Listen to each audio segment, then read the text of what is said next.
Mike. And I'm Adam. And this is Stuff and Waffle. Two friends talking about stuff, and often as not, waffling with frequent reference to Bond cars. But not this week. This week is a little unusual. This week's a little special. For two reasons. Firstly, this is the first podcast we've recorded actually face-to-face. I'm staring at you. You are. I'm terribly sorry. But here we are in a room.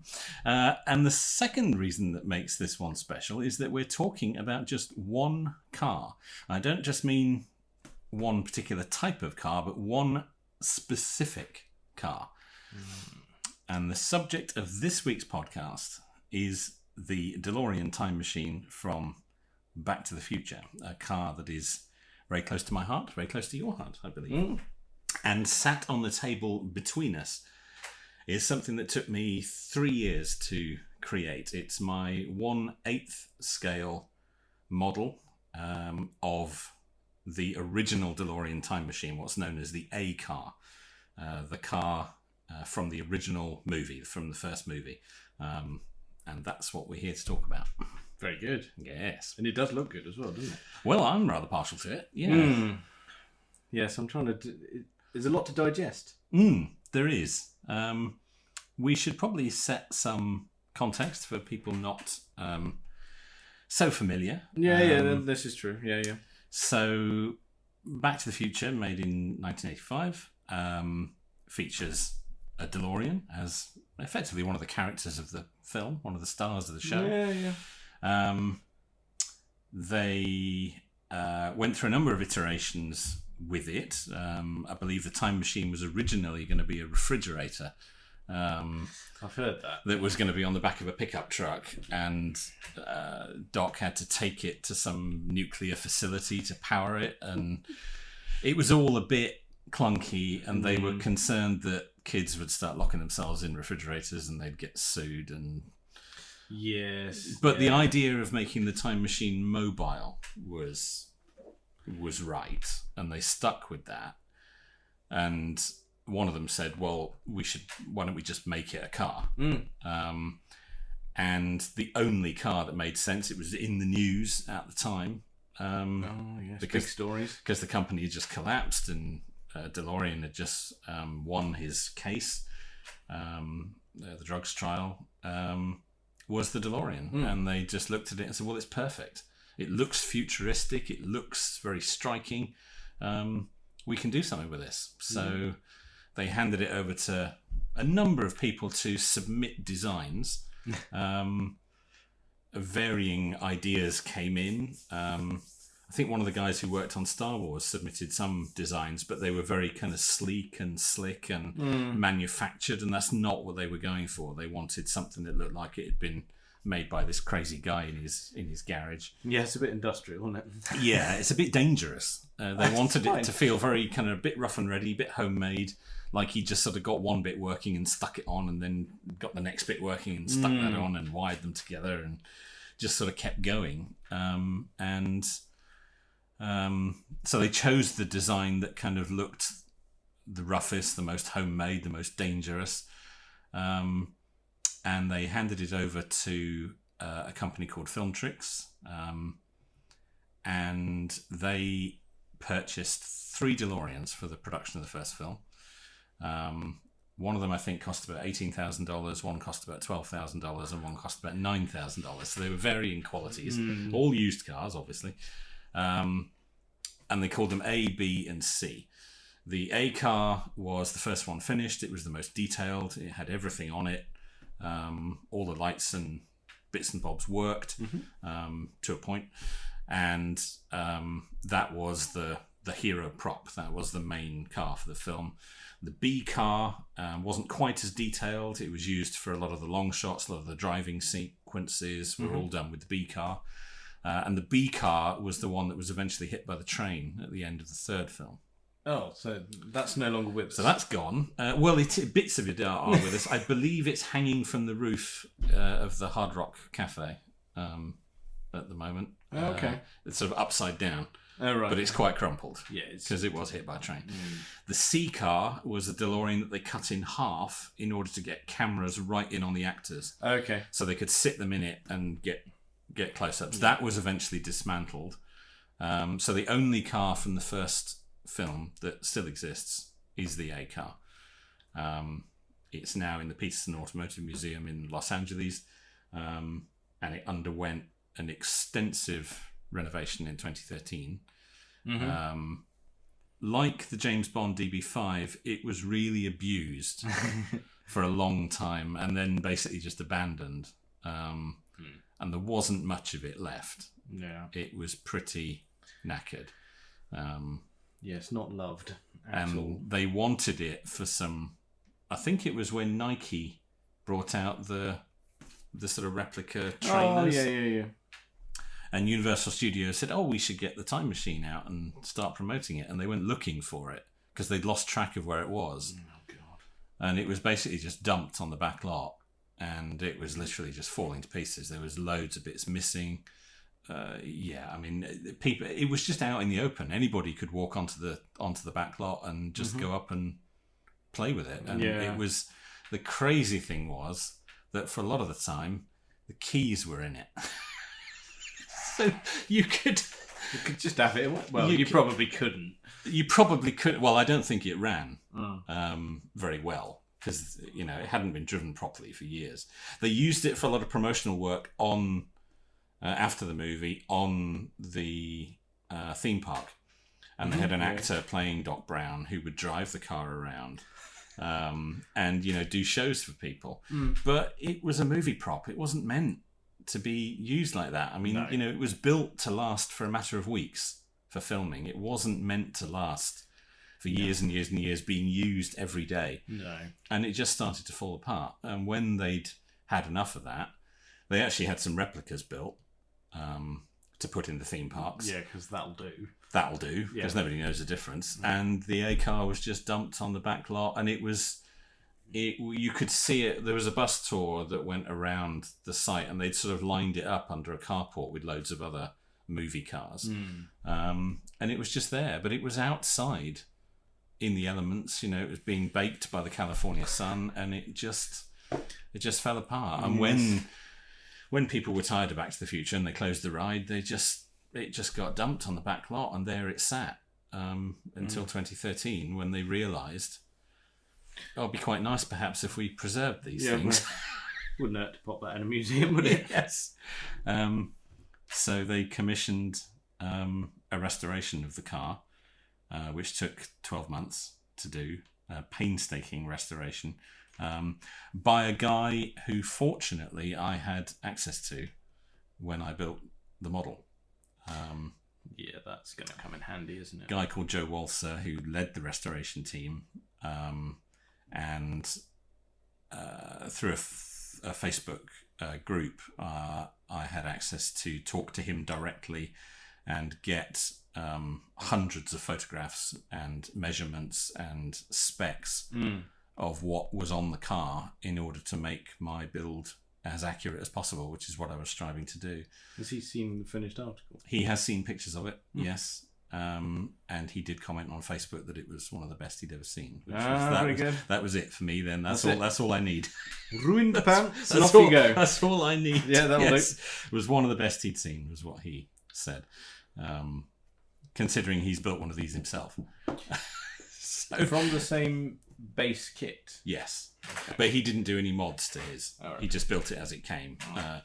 This is, as you know, heavily modified. Pretty much everything on here has been either replaced or modified. I suppose you should tell the nice people what it started life as. I should. It was an Eagle Moss 1/8 scale self-build. So it was one of these things where you subscribe and you get a set of parts every month. And it was over 2 years that the parts were being delivered. I didn't start building it immediately. I've never done anything like that before. I've always been a bit sceptical of them, that they're a bit crap, or that the company will go bust halfway through, and all that kind of stuff. Well, fortunately, that didn't happen, and some of it was very good, some of it wasn't. But this whole community built up with some very talented people who wanted to do the same kind of thing that I did. I mean, not hundreds of people, only a handful, really, globally.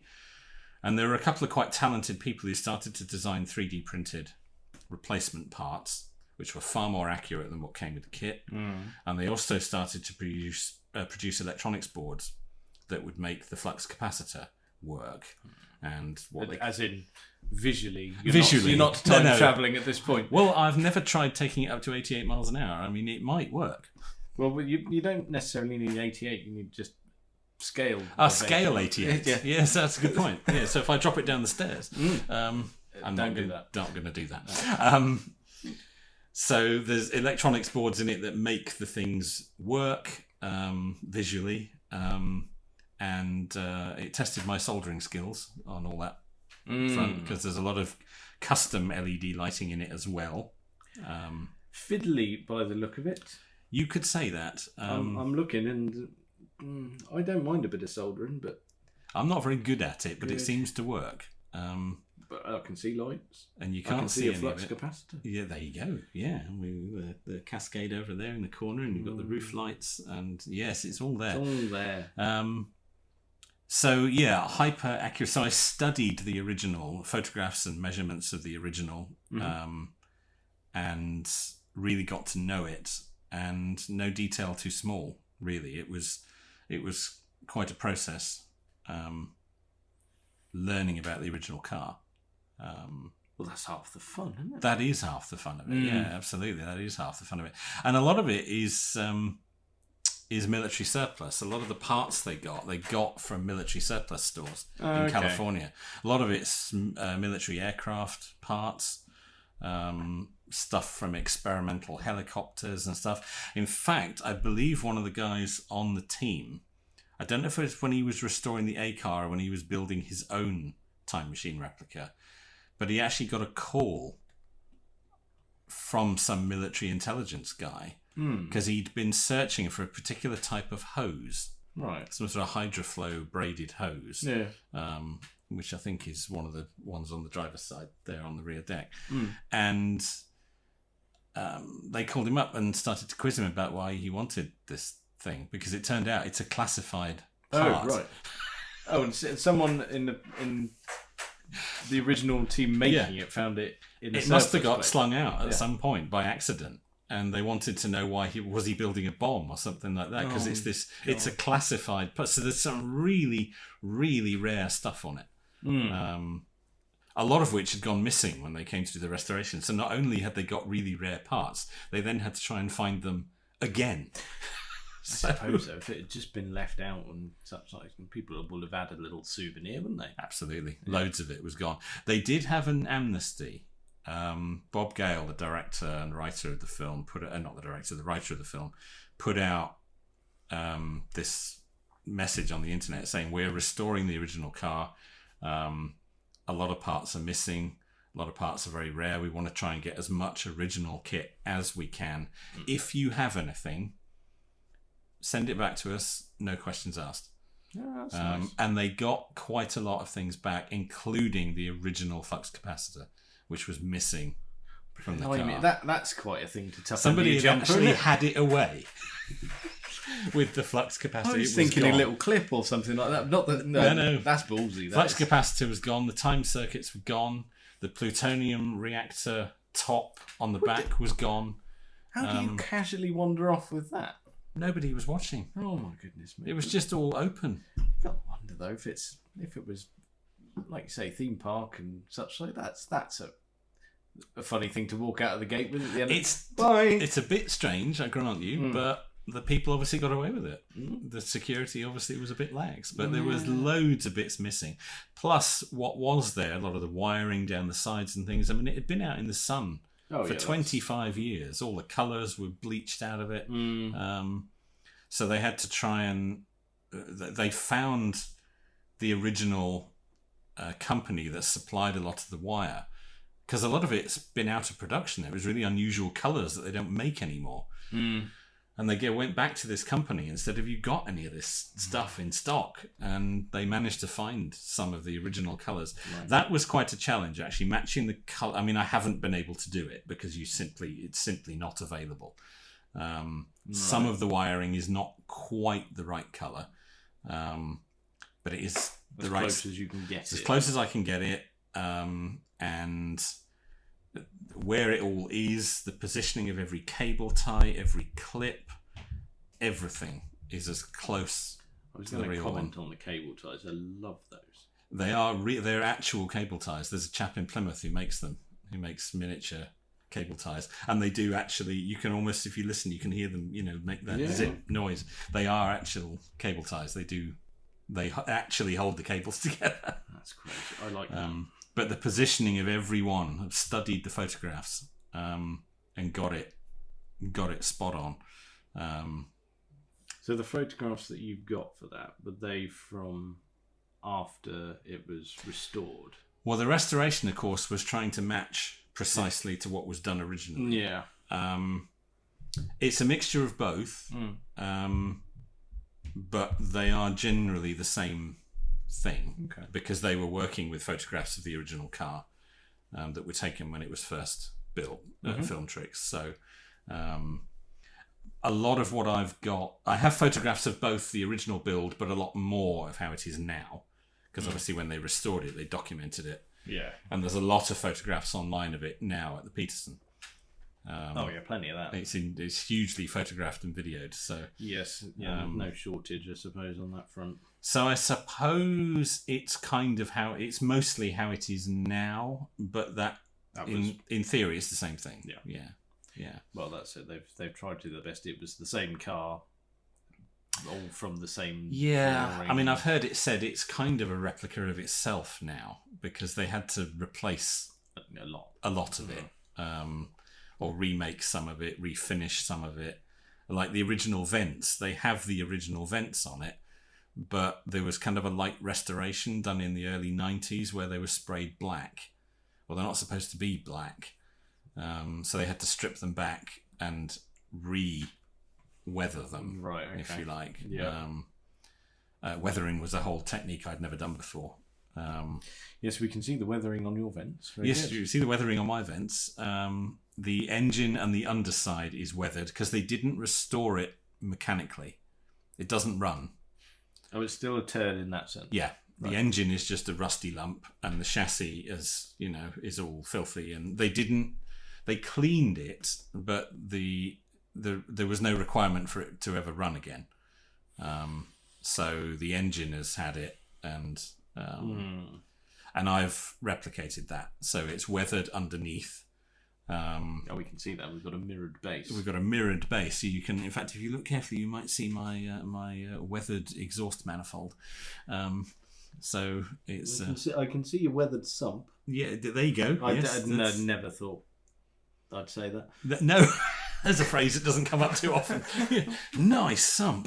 And the exhaust and all that kind of, which was a modified exhaust, not original. Interestingly, on the exhaust front, if you've changed that, was that originally from the kit as a plastic part, or was that a metal part? Plastic. What is it now? It is 3D printed, so it's resin, effectively. Right. Yeah. The muffler, we should call it, because it's an American car, is from the kit, but modified with weld lines, and it's been weathered, but the ends of the exhausts are a replacement, because they'd routed them wrong. Okay.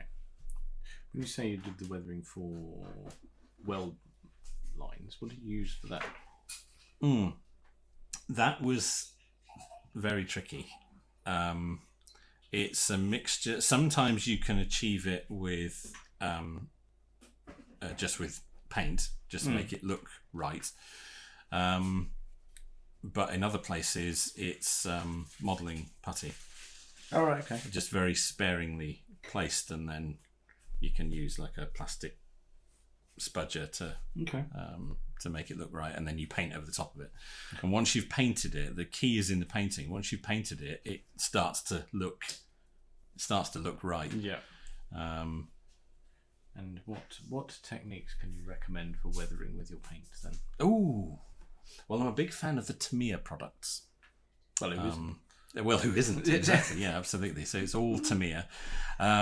They do a number of kits of pastels with brushes and sponges and things like that you can use to to weather, and then clear varnish over the top to seal it all in.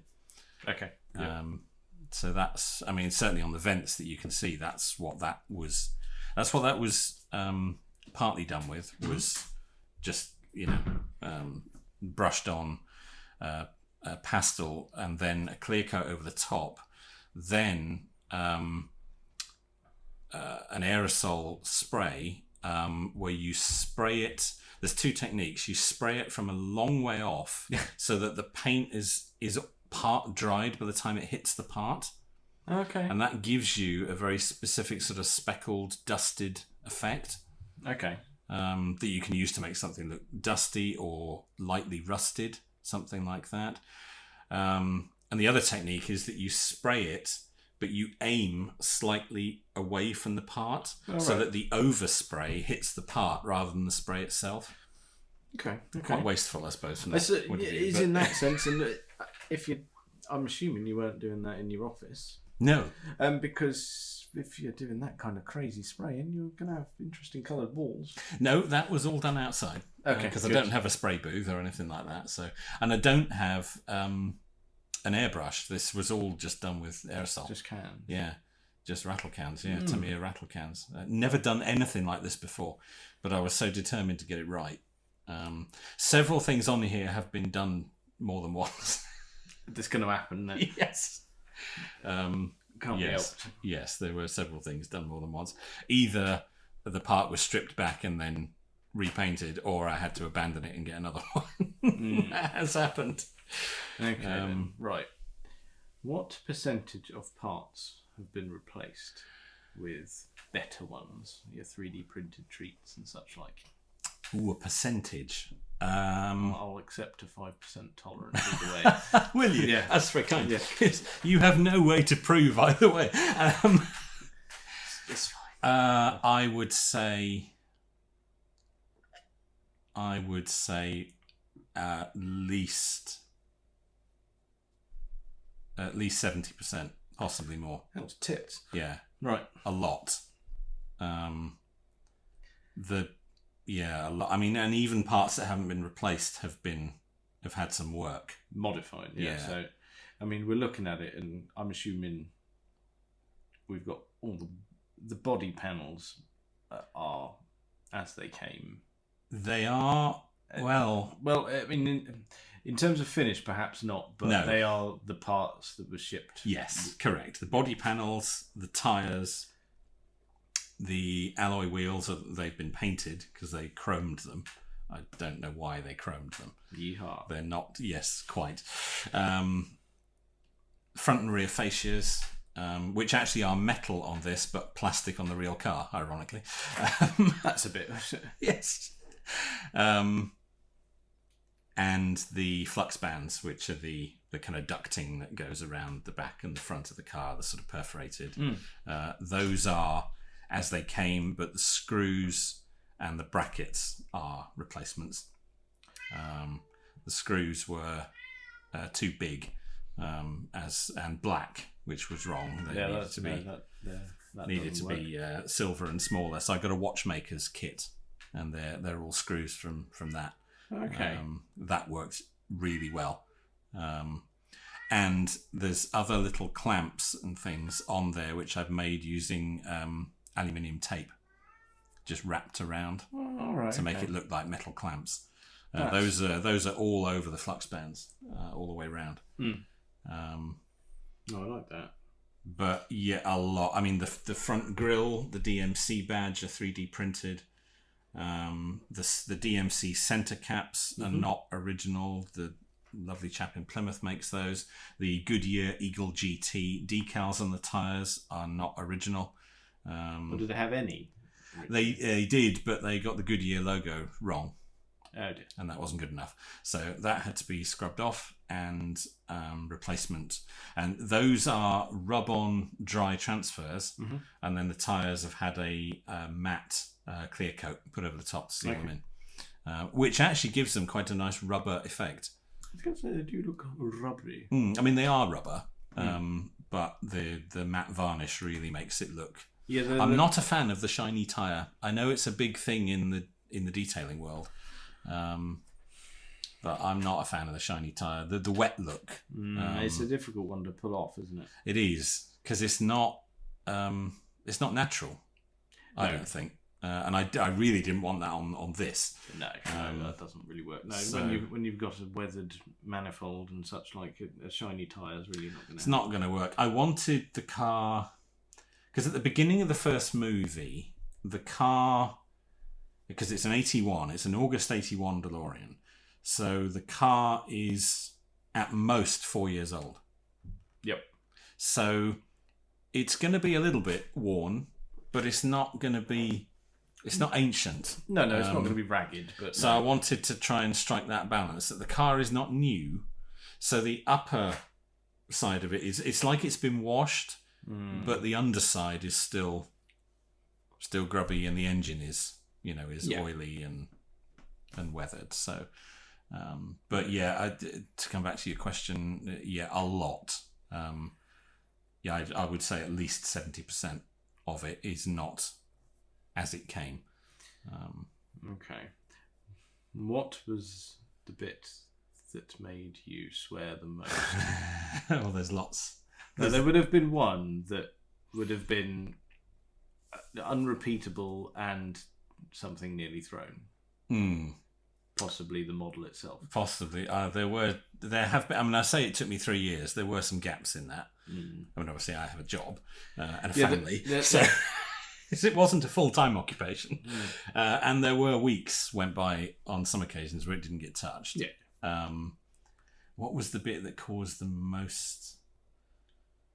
Oh, so many things. I would say probably the overhead console on the interior. Is that because of wiring? Partly because of wiring, and partly because it's quite an intricate part. There's quite a lot to it. There's about 10 or 11 separate pieces. They're all lit up in different colours. There's wiring between them, and it has to be mounted upside down in a very tight space because it's the roof of the car. Yeah, that's not got much space to work with.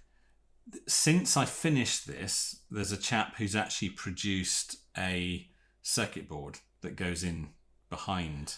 The whole, pretty much everything on that roof piece is 3D printed. It's not kit parts. Right. And there's a chap that's produced circuit boards to go in behind each bank of switches with micro LEDs on in exactly the right places. That didn't exist when I did this. So each of those switches is an individual soldered in micro LED. Oh dear. That, I mean, well done, but took forever. Wow. 3 banks of switches, all the switches different colours. Some of them on, some of them off, like the A car. So when you say different colours, is it actually a different coloured LED, or is it a different coloured piece of plastic showing an LED? It's different coloured. It's different coloured LEDs, but I wanted it to look like the right colour even when it wasn't lit up. Right, yeah. Like the real car. So the 3D printed little buttons are all individually painted with coloured clear coat. Yep. Yellow, green, red. And then an individual coloured LED behind it. Okay. The door lights are the same. The door lights were very weak on the original model. The original model was battery powered. This is mains powered. I converted it to mains in order that I could use more LEDs, could use brighter LEDs, and I could use the EL wire. I forget what the electroluminescent wire. I think sounds like a thing. It's effectively long thin LED for lighting up the front and rear flux bands in blue, which on the original car were white. And this is a big point of contention amongst the time machine builders community. Not just people who built this model, people who build real. Oh, is it going to kick off? Replicas. The original car in the movie used neon. It was white phosphorescent neon. Nice. Powered by some enormous generator that was off screen. Yes, they didn't have such treats as lithium and such. No LEDs. But it was white. But white neon on film appears a kind of bluey purpley colour. Yeah. So it came out blue, then Industrial Light and Magic added all the electric sparking effects and all that kind of stuff. But the original car was white. But I chose to make it the blue as it appears on screen. This was also a debate they had when restoring the original car. They had to make certain decisions about things. Yep. For example, the time circuits that are on the dashboard. The month is shown as the 3-letter, abbreviation. NOV for November, OCT for October, etc. That's how it appears on screen. Yep. But that was the B car. The A car, the month was the digit. So 10 for October, 11 for November, etc. Right. And that's how both cars were originally. Okay. But they looked at it and they said, it's a lot of numbers. We should try and break this up. Maybe we make the month the letters. Yep. So when the audience gets a quick shot of it, you can quickly see 26th of October 1985. Well, I suppose that helps as well, because in different regions of the world, those numbers are and the date formats are different and all that kind of stuff. So, but they only needed it for one shot, so they only changed them in the B car. Okay. The A car still had the month digits in it. Now, if you're restoring it accurately to how it was, you should put the month numbers in. But they thought, well, that's not what people are going to expect to see, because nobody's ever seen that outside the people that actually worked on the film. This is true. No, when people turn up at the museum and the doors up, and they're going to say, well, I don't remember it being like that. Are you sure this is the real car? And, you're going to get it questioned. So they changed it and made it. What did they do about the bands? The bands I have never seen actually lit up.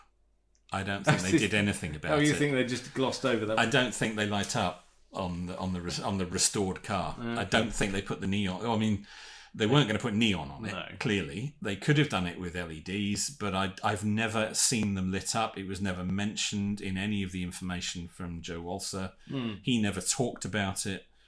I don't think they light up at all on the A car anymore, because they don't want them to in the museum, because it would be too much. Yeah. So it's going to ruin people's photographs. And people filming it, it's going to start that strobing effect that LEDs do. So I think they just said, don't do it. Don't bother. The bands themselves were missing. They'd gone.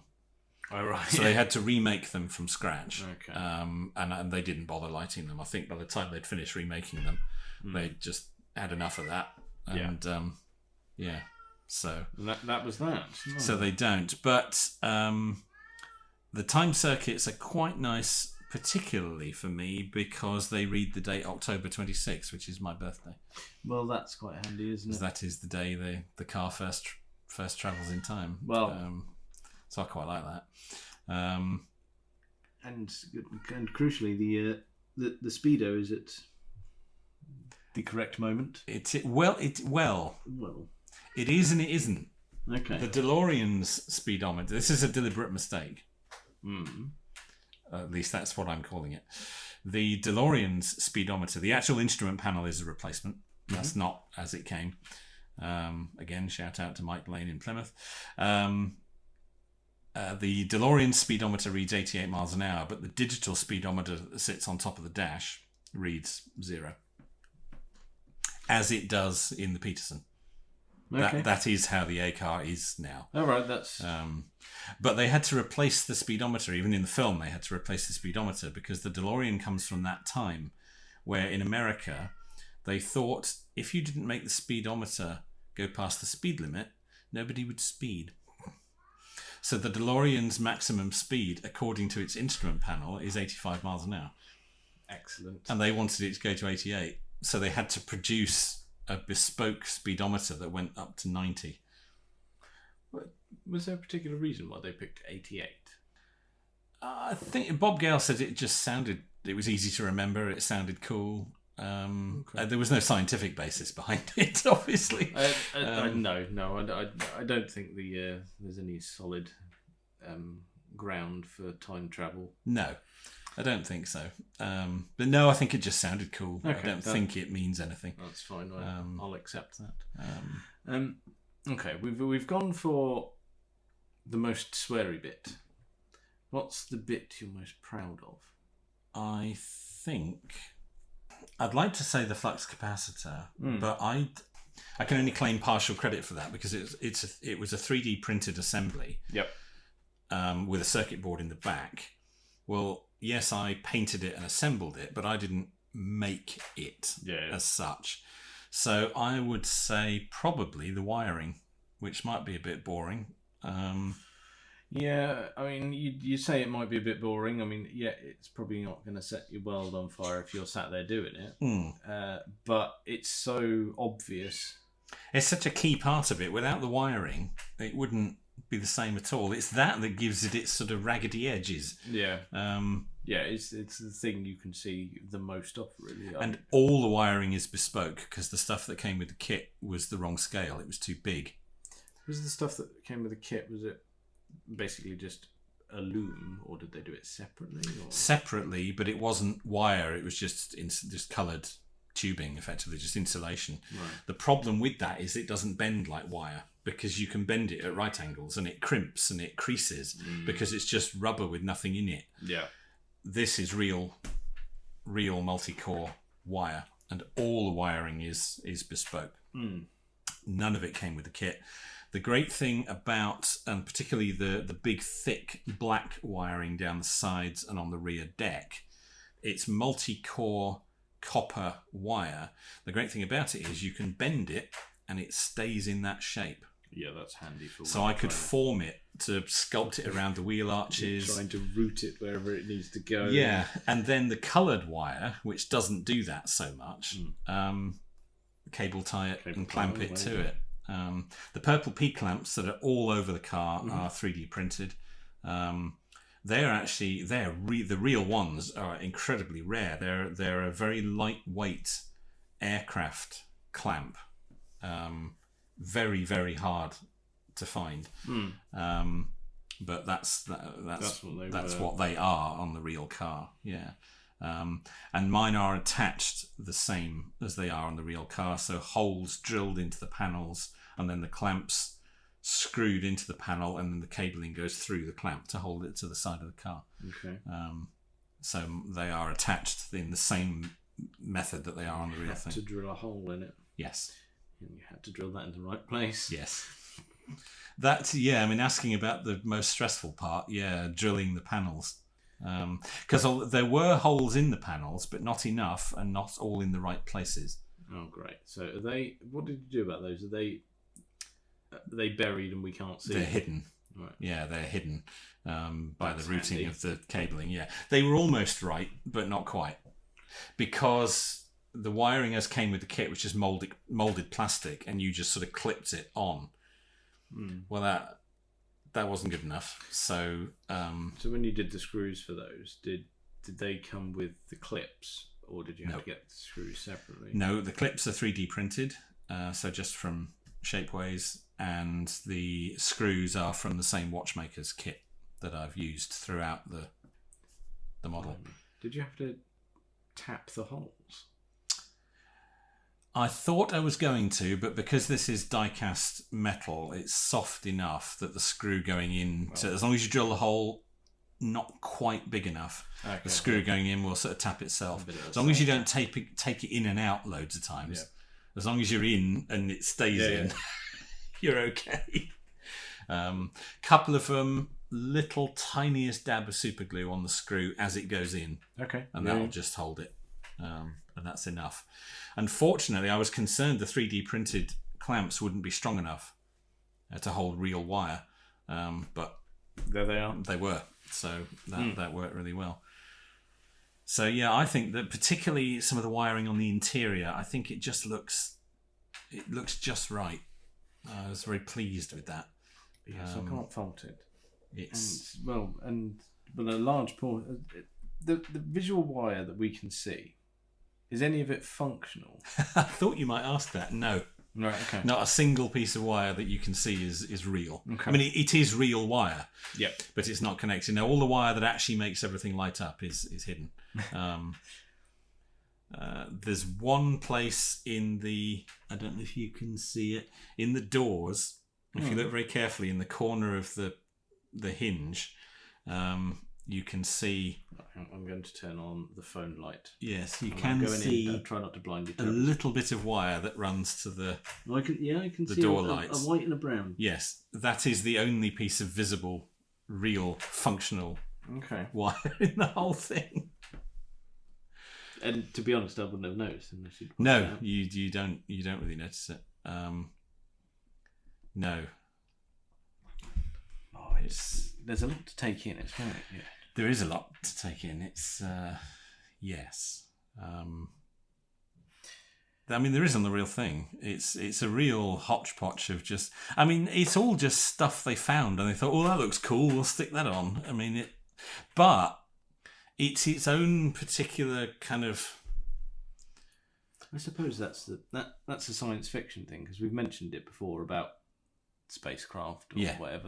That's right. It's Greeblies, isn't it? It's Greeblies, full-scale Greeblies. And instead of kit bashing, they're effectively military aircraft bashing in this case. Be it helicopters, cars, whatever you want.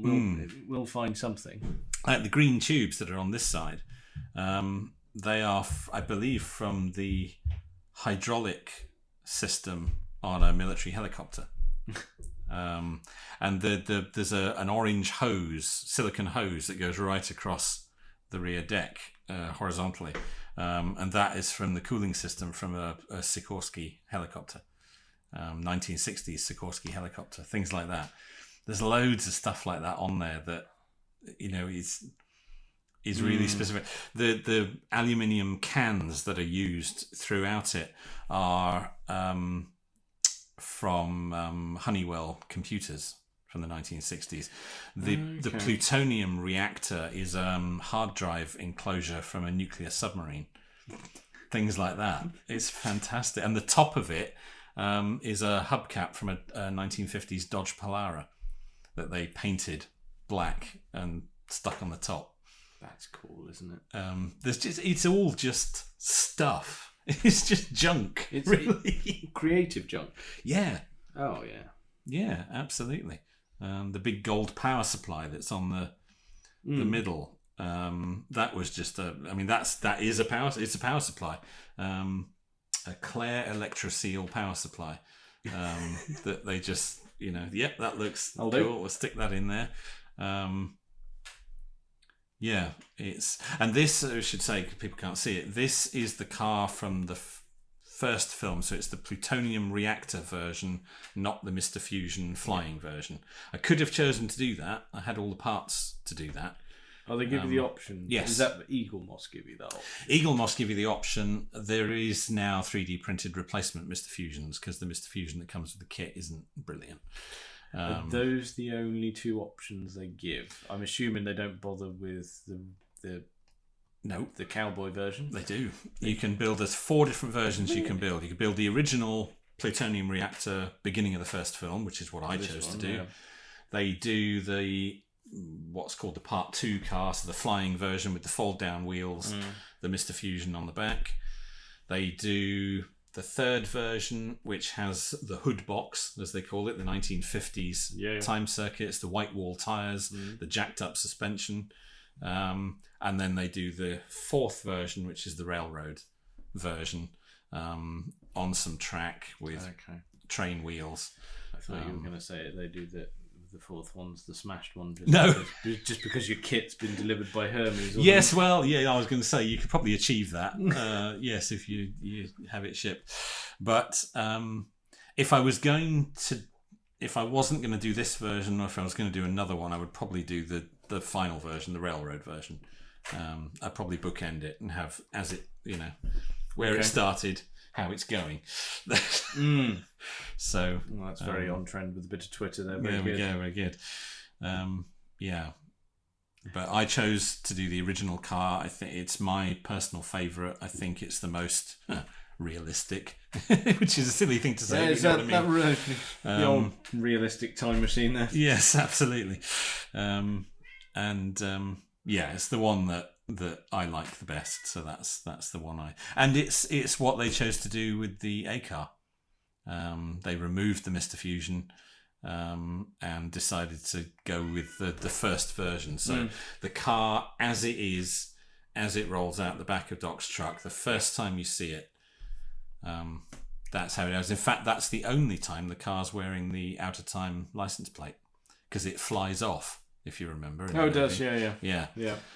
So this is actually the car before it travels through time. This is as we very first see it. It's the first incarnation of it. Did Einstein go through with the plate intact? Now you see you've done a thing there. It flies off as he goes through time, doesn't it? And the plate is left behind. So the car travels through time, but the plate doesn't. So the plate has come off before it travels. The plate never goes through time. Right, there we go. Because it's spinning on the ground, isn't it? And smoking. With the fire trails either side of it. So I would say the plate is not on it when it first goes through time. Okay, that's fine. I accept that. It's just been a while since I've watched it, actually. Yes, indeed. It's bloody marvellous. The detail, I have surprised myself with what I did. Because when I started it, I thought, I'm not going to mod this. I'm just going to build it as it comes. In fact, I wasn't even going to bother with the lighting. But as I got into it, and I started to see some of the stuff that was available and what ideas people had and what a couple of other people were starting to do, I thought, no, if I'm going to do this, for what it costs and for the time it takes, I've got to go all out with it. I've got to. Oh, God, I love that. What it costs. Don't add that up. No, I don't know. You absolute maniac. No, I don't want to know. I don't want to know. And if anybody came to me and said, "Oh, can you build me one?" Off. You're gonna need a checkbook. Many zeros. Yeah, no, I don't want to know what it costs. No, don't want that number. No. More than is sensible. Yeah, it's all right. It's fine. But it's a one-off, isn't it? And it's mine, and I'll have it forever. And it's a stunning piece. And you did very well. You got it down the stairs today without. I did. Ending up in a heap. Without disaster. You do have to go back up them later. I do, having had beers. Oh, but it's probably fine. I'm sure I'll be fine. Yeah, take it steady. But I do think that it was a bit of a masterpiece, the original design for it. It was very... Getting something to look random and thrown together is actually quite difficult. Yeah, someone really has pulled out all the stops for this, I'd say. Well, Mike Chaffee is the guy who designed it. Right. Kevin Pike and his team at Filmtrix built it. Mm-hmm. But it's a very... I think it's quite a clever design. And it... To make it fit on the DeLorean and how they could modify the DeLorean, removing the rear window and using that rear deck above the engine, which is kind of dead space on the DeLorean anyway. Yeah. And the big center console and getting all the stuff on the dashboard and using the bulkhead that they replaced the rear window with and fitting stuff to that, and it has to work on film as well. Yeah. It has to. You have to be able to get camera angles to be able to see things and things. So it was clever.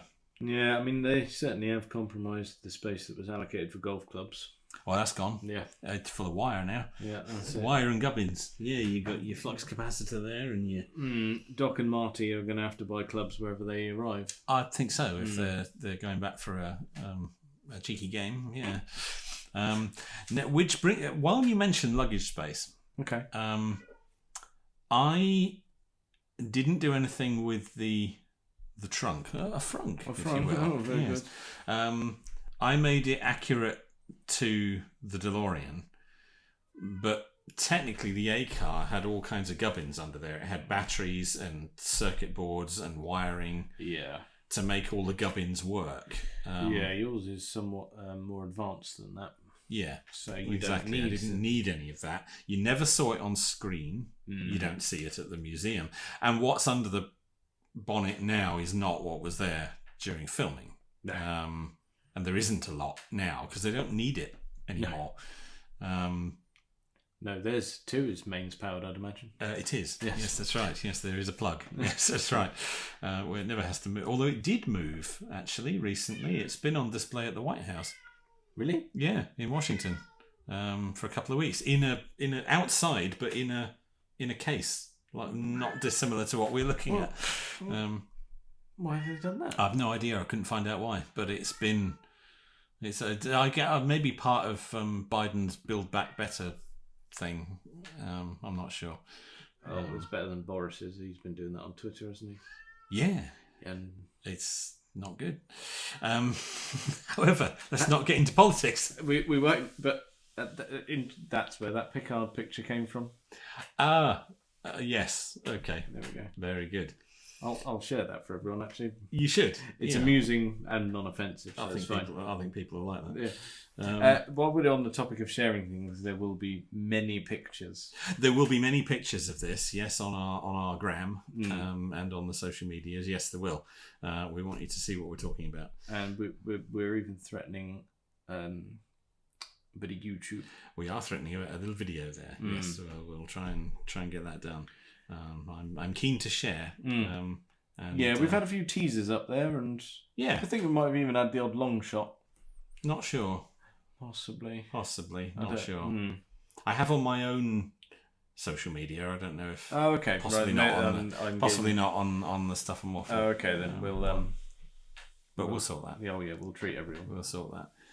But no, for me, it was just something I've always liked the time machine, and when the opportunity to build this came up, I just thought, well, they only did a limited run of the kits, and I thought, well, I've got to go for it really and make it as good as I possibly can.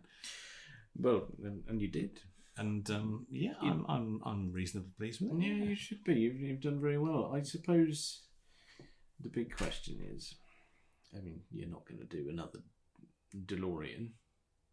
I wouldn't have thought. Well, never say never.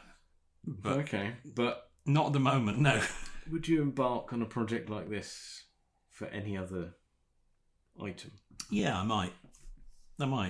Yeah, because I'm so pleased with the results. I learned so much doing it in terms of model making technique. Yeah, I think I might. What do you think it might be that would lure you back in?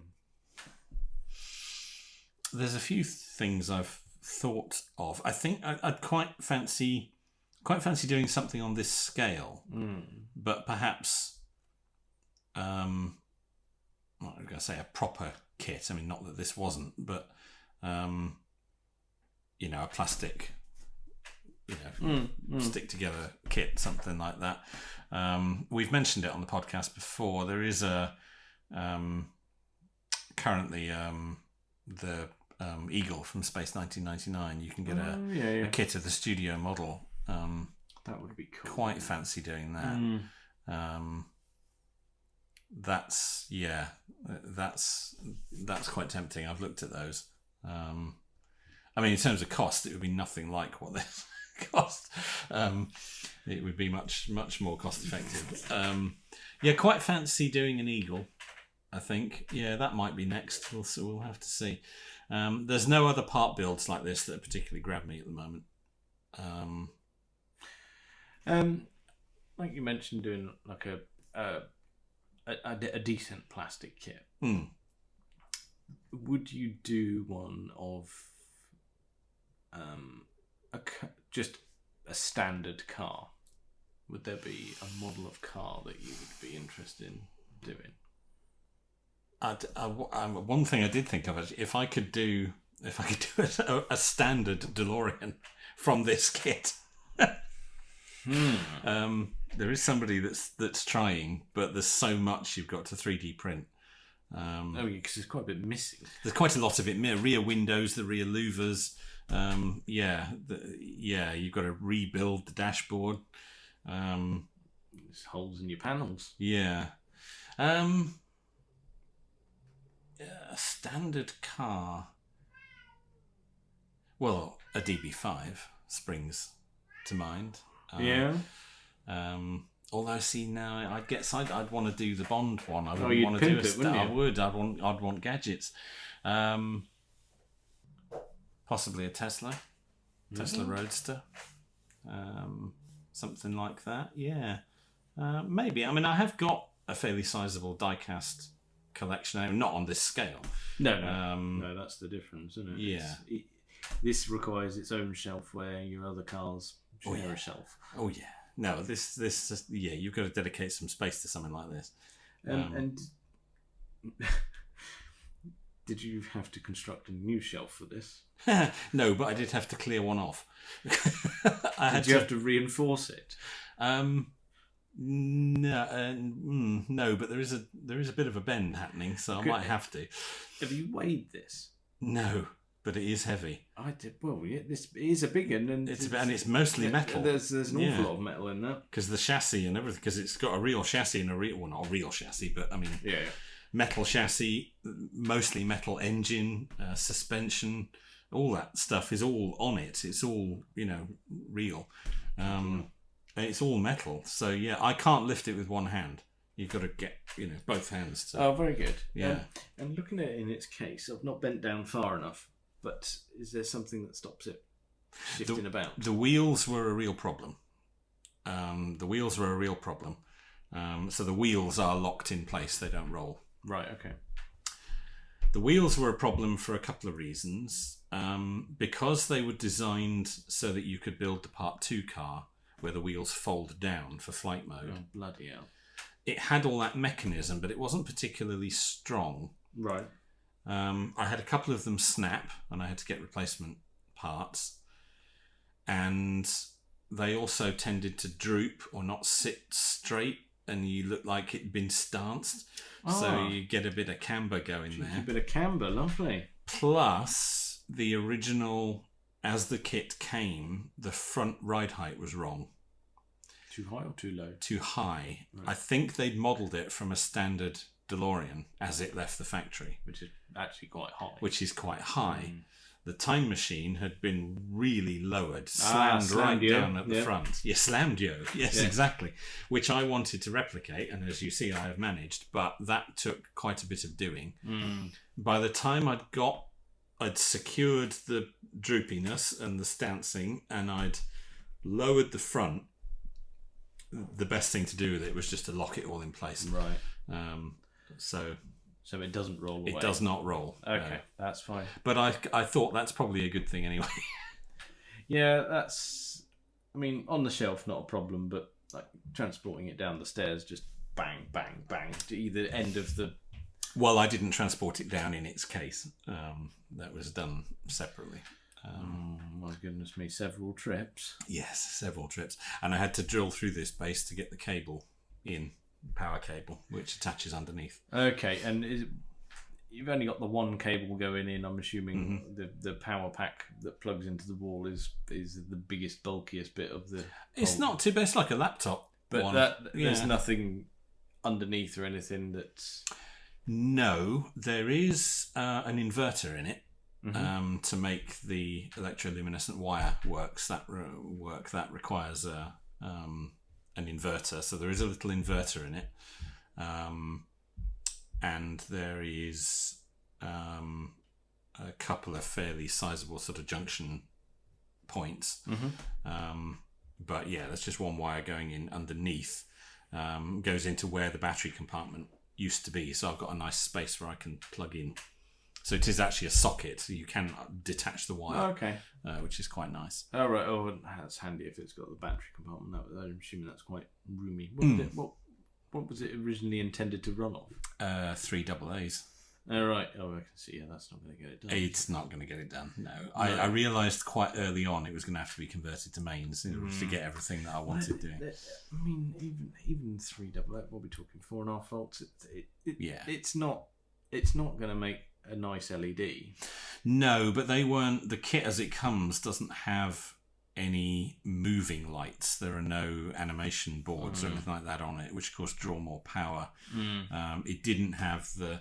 Well, they had tried to light up the flux bands, but they'd done it just with fibre optic lit with an LED at one end. So you got like a really bright bit, and then it faded, and it goes. They're too long to do it like that. Well, that's just a bit crap, isn't it? It was. No, you're right to go down that route. We've had had a bit of that ourselves, actually. We use some of the lighting kits for the Lego. You have, and if you battery power them, they look a bit crap. Yeah. But pimp it with some mains. All the power you need. Well, honestly, you can be in the room and use that as the illumination for the room. Absolutely. No, I mean, this casts quite... I mean, it's got all the headlights and everything on, so yeah. Yes, can I ask you about your buttons? You certainly can. Yes, there is a remote control. Yes, indeed. Go on then. Talk me through your numbers. We have 6 numbers? We have 6 numbers, and an all off and an all on. Right. The 6 numbers, and I should say the lighting, the remote control and the flux band lighting and what's called the cascade or the Christmas tree, the sort of graphic equalizer job behind the driver's seat, all comes from a company called Model Mods, very nice lady called Chloe who makes all that stuff. Very good. And also the kit that converts it to mains is hers. I haven't fitted it in the way that was intended for the reasons. Yep. I had to sort of break the kit apart and distribute it in various places because as designed, they'd got the power cable coming out of the bottom of the car, which is fine, but the plug was too deep for the lowered front suspension. The car ended up actually sitting on the cable. Oh dear. The front wheels were off the ground. So okay, that's not going to help, is it? Had to modify the installation, but the kit that it's based on comes from her. So you can turn on and off different elements of the car. So you can't change the colour of everything because obviously it's an accurate representation of the original vehicle. Yes, we're not rocking the RGBs here. No. So you can turn it all off. The door lights and that light on the TFC switch in the middle remain on, and then you can just light different parts of the car. So there's the bands. That is, what's number 2? I saw something happen. Number 2, is that the plutonium reactor? I think it might be. Yes, it looks like we've got a bit of life there. And then number 3 is the dashboard, I think. So we've got the instruments, the plutonium gauges. We have a cluster. Yes, we do. Number 4 is the flux capacitor and the Christmas tree. Oh, lovely. And then that was number 5, and then number 6 is the front and rear lights. Excellent. So you can choose to display it as it is at the Peterson, so no exterior lights but all the interior lights. Or you can have everything, or just choose what you want. Oh, so very good. It's that's a very well. It came with the power mod, but it's a very nice addition to be able to remote control it because you can turn it on and off without having to take the case off.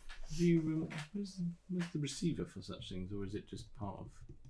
I'm assuming it's not infrared then. No, that's a very good point. Actually, there isn't a receiver module as far as I'm aware. I think it must be. Yeah, I think it must be.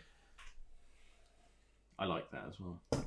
Yes. They'll have thought that through because, well, you don't want to put a receiver on it. Well, an infrared receiver. I mean. No, and you want to be able to turn it on and off without taking it out of its display case. So there is also a master switch on the power cable, so you can kill the whole thing in one go. Oh, that's if you see the smoke. Yeah, we don't ever want to even think about that. No.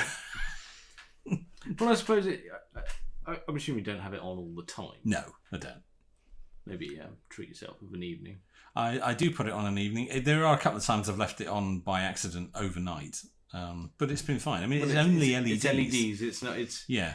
You've not got bloody incandescent bulbs. In there, I've not got bulbs melting certain components, no. And since a lot of the lights are inside 3D printed parts, that wouldn't really work. So it would be a blob come the morning. So, okay, I suppose the next step then is to take the lighting to the next level would be to get it integrated with Alexa or the like. There is a chap on the group, on the build group on Facebook, who has done it with an Arduino. Right. And I believe he's managed to hook that up to an app. Right. So there is movement in that direction. Oh, okay. Yeah, it won't be long before you can yell at the Amazon lady to turn your DeLorean on. Yeah, probably. Yeah. It won't be long. Someone will do that. Yes, I'm not taking mine apart to fit that. But, you do. Put a smart plug on it. Oh, yeah, that'll do it. That's true. Yeah, that's a very good point. Yes, we could do that. There is more lighting I could have done, but I was running out of places to plug the LEDs in without adding more circuit boards. Okay. So what else? Well, there's no number plate lights. There's a little high voltage box over here on the interior where the buttons, technically on the A car, do light up. Mine don't. Is there anything else? Oh yes, the keypad on the time circuits. Each individual button, the little green keypad, should light up. Yeah. It does on the A car, but for that you'd have needed very, very delicate fibre optics to get one behind. There is a guy who's done it. That was getting a little bit beyond what I was looking to do. Yeah, I mean, while it is a big model, those bits are still incredibly small. Yes, there are still some very small bits on it.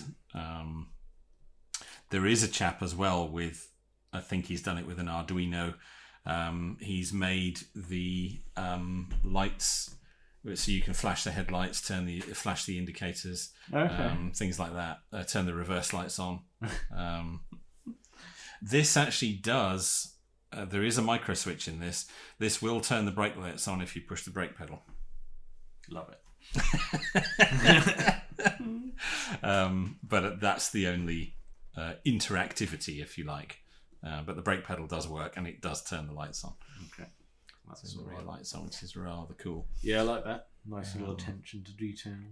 There is some EL wire in the plutonium reactor. As you see, that lights up yellow, and as I think you know, that's never seen in the film, but it is seen in the teaser trailer. That was the movie. Yeah, we've covered that, haven't we? Where Michael J. Fox is in the car, and how far are you going? About 30 years, things like that. That's the only time it's seen lit up, but it was capable of lighting up. For some reason, was never in the movie. I mean, I don't feel shortchanged that it wasn't. No, but it is on this. The other thing I didn't do was there's 3 switches in the centre of the steering wheel. Oh yes. You never see those in the movie either, but they do light up on the real car. Mine don't. I don't remember seeing those at all. No, I don't think you even see the switches in the movie, but they are there. There are 3 rocker switches in the centre of the steering wheel. They just put stuff everywhere. Oh yeah. Absolutely everywhere. Yes, you should be very pleased. I think I am. On the whole, I think it came out rather well. Yeah, I think so. And one day we must have a pilgrimage to the Peterson in Los Angeles. Oh, I would love that. And go and see the real one. Well, that was on our list, wasn't it? It was on our list, and then the world went wrong. Oh no, that was actually no, it was fine. That was on our list for when lockdown was easing, when the potential of going somewhere again. It was on our list of automotive destinations. Yes, it was. Yes, that's right. Now the Peterson's got a lot of special stuff. In fact, Bond in Motion is there now. Yes. So we have a Bond DB5 and the original DeLorean time machine. We might actually wet ourselves. We might actually, because having seen Bond in Motion, again, much like going to the Haynes Museum, the DB5 wasn't there. Oh. So, yes, the one thing that you want to see is not there, along the lines of the XJ220 never being a bloody museum when it should be. You've not done well there, have you? Although I think now that they've built a whole set of replica DB5s, they're going to be bloody everywhere. I think that I mean there were 3 at the premiere of No Time to Die. No, back to the automotive destinations. The Lauman, they've got the first promotional car. You said, yeah. So that's probably the closest we're going to get short term. Yeah, short term probably short term is. to one with any Probably real. is. But if there was an opportunity to see the original, That's a bit different, yeah. Of the DeLorean, Yeah, we'll have a bit of that. That would be Bring your cameras. That would be rather marvelous. Yes, absolutely. But it's a car I've for 3 years been unnaturally obsessed with. Excessive touching. Studying every inch of it to get everything, every cable tie, every screw, every clip, every little bit of wire as close to the original as possible. Well, nailed it, really, didn't you? Well, I reckon. Yeah. Not done too bad. I'm sure there are better. Well, there's one in particular I would class as better than mine, but I think the guy is a professional model maker, so it's should we let him have that? We'll let him have that. Yeah. No, I approve. It's a thing. It's a fine shelf edition. It is. You're going to need a bigger room. Yes. They are now doing the Ghostbusters Ecto 1. Oh, we've had this discussion. Yes, we have. That is also 1/8 scale. That's big. That's a big. The DeLorean's quite small. It's not. Yeah, the DeLorean's not a big car. The Ecto 1 is. The millimeter Cadillac is absolutely colossal. Yes, I mean I've toyed with it, but every time I've toyed with it, the bank balance has said no. Yeah, I mean it's not cheap. No. It is spread over a long time. Yeah, I could deal with that because I think you got sent a complimentary part for it. I got the first issue, which I gave to you. Yeah, which it's still with my collection of bits and bobs on the shelf. Yes, but that coincided with shortly after we had a bit of lockdown, and we did. No one was certain of income. I thought, yeah, if I announce that I've signed up for a 2-year stint of spending far too much money, something you really don't need. Yeah, there might be a kick in a region that I'm not keen. This was done before all that happened. You got in there ahead of time. I did. I mean, this was, it was about 8-9 quid a month for years. For some time. Yeah. But then there's all the mods on top and all the materials and paint and yeah, don't worry about it. No, because I've got this and it's brilliant. The end product really does make you forget about that, doesn't it? It does, because I can just sit and look at this for ages. Oh yeah, it's a great thing, and there's so many there's so much detail on it. There's always a new angle to look at it from. You got plenty of photograph opportunity on it. Well, we'll put some photographs up, as we said, and yeah, quite a thing, and very grateful to everyone who provided parts and gave information in the group. As I say, the information from Joe Walser was vital. In fact, he has now produced, he's written a Haynes manual for the DeLorean time machine, which goes into what he's put basically all this detail and information about the real car in a book, which it came out about a month after I finished this. Oh, sod it. It would have been my Bible. Have you bought it? I haven't, but it is. I'm hoping my birthday's coming up, as we said. So I'm hoping subtle hints to people. Yes. I'm going to get 20 on now. That would, yes, I'd quite like that. Because not only has he, it's the oily hand of Haynes showing you how things are constructed, he's built this whole kind of doc's diary into it.